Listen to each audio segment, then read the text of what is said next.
নির্বাচন করা যায় না এই রকম রাষ্ট্র করেছে ৫৩ বছর। আজকে বাংলাদেশের সমস্ত মানুষের সচেতন হওয়া দরকার।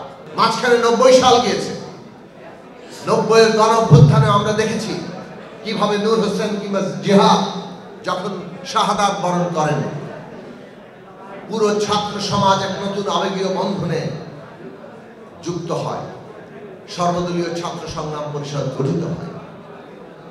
কিন্তু ৭১-এর পরে ৭২ যেমন আমাদেরকে হতাশ করেছে, ৯০-এর পরে ৯১ সালও হতাশ করেছে। এই সত্য মানতে হবে, এই সত্য আমাদের ইতিহাসের বাস্তব। বাংলাদেশের মানুষের কাঙ্ক্ষিত যে গণতান্ত্রিক রাষ্ট্র সেটা প্রতিষ্ঠিত হয়। একটা নির্বাচন করতে পারি না, একটা নির্বাচন করা যায় না এই রকম রাষ্ট্র করেছে ৫৩ বছর। এত মানুষের আত্মত্যাগ।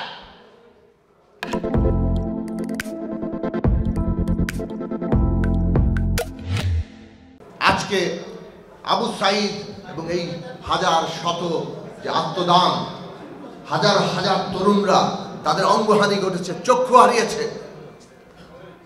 তাদের আত্মদান যেন আবারও বেহাত না হয়, আবারও তাদের আত্মদান যেন ব্যর্থ না হয়ে যায়।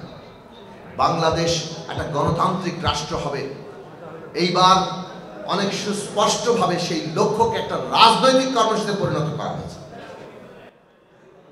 বিএনপির মতো বড় দল যারা এই রাষ্ট্র ক্ষমতায় ছিল, এই রাষ্ট্র ক্ষমতার যত দোষ গুণ তার অংশীদার বিএনপিও, তারাও এই রাষ্ট্র ব্যবস্থা বদলাতে হবে এই সিদ্ধান্ত এবং এই কর্মসূচি সামনে রেখেছে।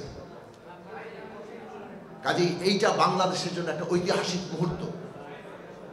আজকে বাংলাদেশের সমস্ত মানুষের সচেতন হওয়া দরকার। আমরা ৩১ দফা যুগপৎ আন্দোলনে দিয়েছি, রাষ্ট্র ব্যবস্থাকে গণতান্ত্রিক করতে হবে।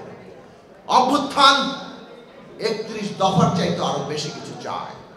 এত আত্মত্যাগ ৭১ সালকে নতুন করে, ৯০ সালকে নতুন করে জাগিয়ে তুলেছে ২০২৪-এ, ২০২৫-এ। এবং সেই জাগিয়ে তোলার জায়গা আজকে আমাদের সমস্ত রাজনৈতিক শক্তির সামনে চ্যালেঞ্জ।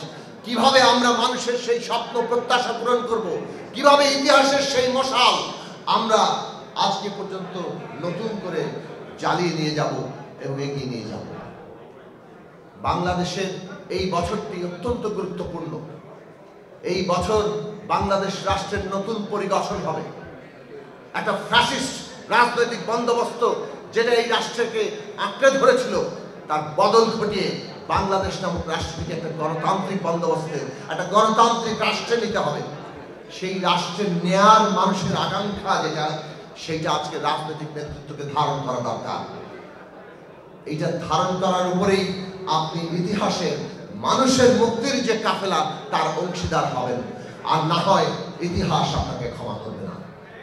আজকে বর্তমান অন্তর্বর্তী সরকারকে বলবো, আপনারা ইতিহাসের এমন একটা সন্ধিক্ষণে দায়িত্ব নিয়েছেন, যেই সন্ধিক্ষণে আমাদের দেশের রাষ্ট্রের নতুন পরিগঠনকে সম্পন্ন করা, তাকে সহায়তা করা, এগিয়ে নিয়ে যাওয়ার দায়িত্ব সমস্ত স্টেক হোল্ডারকে, সমস্ত অংশীদারদেরকে একত্রিত করে ঐক্যবদ্ধ রেখে ন্যূনতম জাতীয় ঐক্যমত্যের ভিত্তিতে এই রাষ্ট্রের গণতান্ত্রিক রূপান্তরের কাজটি আপনাদের সম্পন্ন করতে হবে। যদি অংশীদারদের মধ্যে দূরত্ব তৈরি হয়, আপনারা এমনভাবে রাষ্ট্র পরিচালনা করেন, রাজনৈতিক উত্তরণের দায়িত্ব পালন করেন যেখানে বিরোধ সৃষ্টি হয়ে যাচ্ছে, তাহলে ইতিহাসের দায় থেকে আপনারা মুক্ত হবেন না। কাজে অন্তর্বর্তী সরকারের অত্যন্ত সতর্কভাবে এই রাষ্ট্র পরিচালনা, এই ঐতিহাসিক মুহূর্তে আপনাদের দায়িত্ব পালন করতে হবে, যাতে রাজনৈতিক দল, শিক্ষার্থী এবং সকল শ্রেণী পেশা মানুষের যে অংশীজনেরা আছেন তাদের মধ্যে কোনো রকম দূরত্ব সৃষ্টি না হয়, তাদের মধ্যে ন্যূনতম জাতীয় ঐক্যের মধ্য দিয়ে আমরা এই রাষ্ট্রকে গণতান্ত্রিক এবং আকাঙ্ক্ষিত জায়গায় নিয়ে যেতে পারি। সেই দায়িত্ব আপনারা পালন করবেন, তবেই আমরা কেবল আসাদ, নূর হোসেন কিংবা জিহাদ কিংবা আবু সাঈদ সহ অসংখ্য শহীদের এই যে এক একটি নাম, এটা কেবল তাদের ব্যক্তি নয়, সমস্ত শহীদের যে তারা একটা প্রতীকী প্রকাশে পরিণত হন, সেই প্রতীকী জায়গাগুলোকে আমরা ধারণ করার চেষ্টা করি, সেই জায়গা সাফল্য লাভ করবে।